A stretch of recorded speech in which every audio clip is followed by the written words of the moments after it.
McQuestion, talking about things that matter with people who care. Production of McQuestion is made possible in part by individual viewers. The Hatton W. Sumner's Foundation for the Study of Teaching and Self-Government. Hillcrest Foundation, founded by Mrs. W. W. Caruth Sr. CF & Company, LLP, serving Dallas-Fort Worth and the Southwest since 1956. And Sundown Ranch, providers of comprehensive and co-occurring disorder treatment to adolescents and young adults.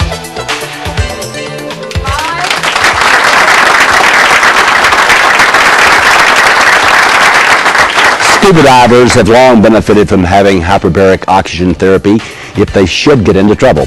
The question is, does this treatment have broader uses for infants with cerebral palsy, people with migraine headaches, and those of us who are older and may suffer a stroke? To answer that question and bring you up to date on the status of this therapy, we have three world-renowned experts. I'd like to start on my right.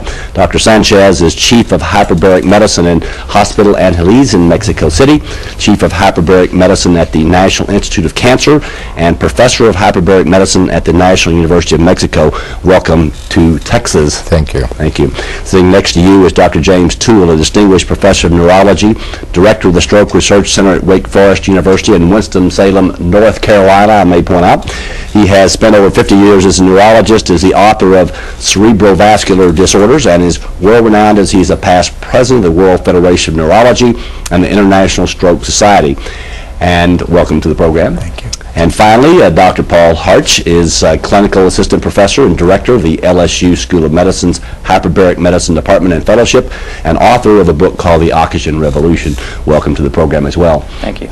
That person watching this program, Dr. Harch, is likely to say, what in the world are we talking about? Tell us what it is, number one, and how it works. Hyperbaric oxygen is the use of greater than atmospheric pressure oxygen as a drug to treat basic disease processes and hence the diseases. So if we look at diseases and think of them in terms of building blocks, are composed of building blocks such as inflammation and swelling and low oxygen and low blood flow.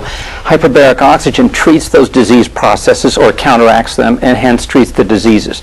And the important point is that there are many diseases that have these common building blocks. So potentially there's a huge application for this. Interesting. Dr. Toole, what are some of those applications that you're seeing out there? Well, I'm an adult neurologist, take care of sick people, most of whom have strokes, so that's my special interest. And I've been very much impressed with some of the results that the hyperbaric oxygen persons who've been giving these patients treatment have received. So I'm much in favor of doing randomized trials to prove that they work as much as people think they do. Well, and we certainly hope they do, for sure. Yes. Dr. Sanchez, in Mexico, you're sort of the person, it seems to me, like in Mexico City. How do things differ there from here, if at all, and how are you seeing this particular therapy used there? Well, there are certain differences, but the scientific part of it is exactly the same, and as Strake does in the U.S., you have to go through all the process to do a study. The good part is that we have a better understanding of certain things not in the medical part but also in the social part, so we are able to do certain things that normally you wouldn't be able to do in the States within the scientific and ethical part of it. Mm-hmm. Dr. Harch, you've obviously very much an advocate of this. Yes. Because why? Well, it changed my life in a way, but changed it based on the science of this. In the late 1980s, we were treating a large number of divers out of the Gulf of Mexico with brain decompression illness.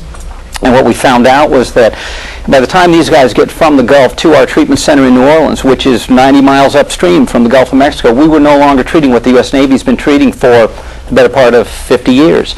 We were treating more established brain injury. And the simple one treatment, 90% cure, wasn't working. We were having to treat them multiple times. And then we had patients referred weeks and months after their injury, or patients who came back with persistent neurological deficits. And what we tried was a lower dose of this hyperbaric oxygen and found that we could improve them neurologically. From there, we looked at it in Louisiana boxers, then cerebral palsy children, autism, and a wide variety of chronic neurological conditions, and finally duplicated this in an animal model. Interesting. Well, we have some very special people here.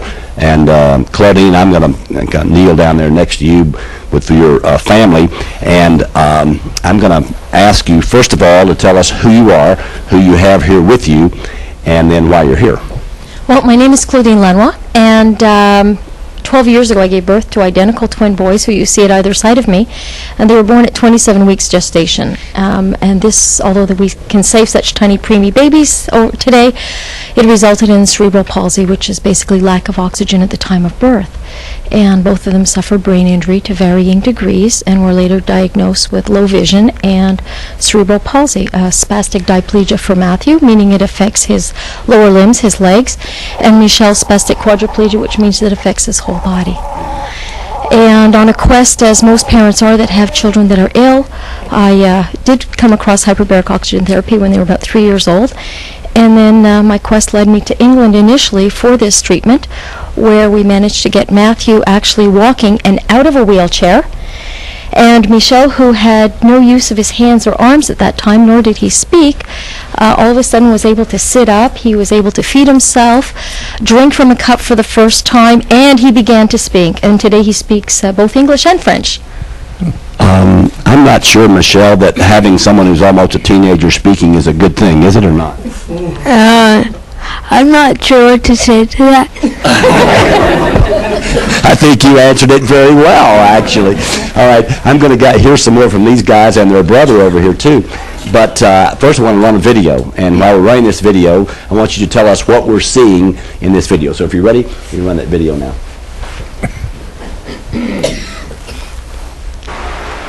Well, a couple of years ago, I was fortunate enough to open a center in Montreal, or just outside of Montreal, where I regularly treat the boys because they will need treatments long term. So here we are in one of our weekly treatments, going into the chamber. And we're about to close the door. Now we're getting them all snuggled up with pillows and making sure that everyone's comfortable inside. These are called oxygen hoods. So the chamber is pressurized with air, and once we get down to the treatment pressure, we turn on the oxygen, and the oxygen is contained inside the oxygen hood. So the chamber that they're in serves what function? If the oxygen is in the hood, so to speak? Well, they have to breathe the oxygen in order for it to enter into the body. And this is one type of chamber. Some chambers are multi-place chambers, which is this one, where we can put more than one person in, and the chamber is pressurized with air, as I mentioned, as opposed to oxygen. There's a different type of chamber out there on the market too, which is a monoplace, which is just for one person, and those chambers are typically pressurized with oxygen. Interesting. That's very interesting. Now then, I want to ask you, because I asked you this before the program, what does it feel like in there? Well, once you get in there, it feels good, but when you come out, you feel like you stretch, and you feel a lot looser. You think that might work on us old guys who have arthritis, or what, huh? It usually does. Now, what do you get to do when these guys go in there and get to play around in this deal? Actually, I go in there too and do exactly what they do, but usually I just keep an eye on them. So so you're the babysitter, huh? Does it make you feel any better or not? It does. It makes me feel a lot better. I feel a little looser, like he says, and it's a great feeling. It's really good. That's fabulous. I appreciate your being here, and I really appreciate what this has done for you guys, so congratulations. Now, Dr. Toole, you've heard these kind of stories before, I suppose. I have. Why aren't we doing this more than we're doing it right now? I mean, for some reason, there's a controversy attached to this issue of hyperbaric oxygen therapy. What's the controversy? Well, the controversy is, would nature fix the problem, or does the oxygen provide an impetus or help or make it cure more quickly? I myself am not a pediatrician, so I'd pass on that question, but I could answer it for the old folks that are dementing or getting a little less nimble with their brains, and would it in some way or another help their memory or prevent them from becoming demented? Well, let me stop you right there. You have sold me right here on the memory issue. I mean, I have been accused by people, unfortunately, with some truth, of having no memory whatsoever. Are you telling me that this has some hope for us who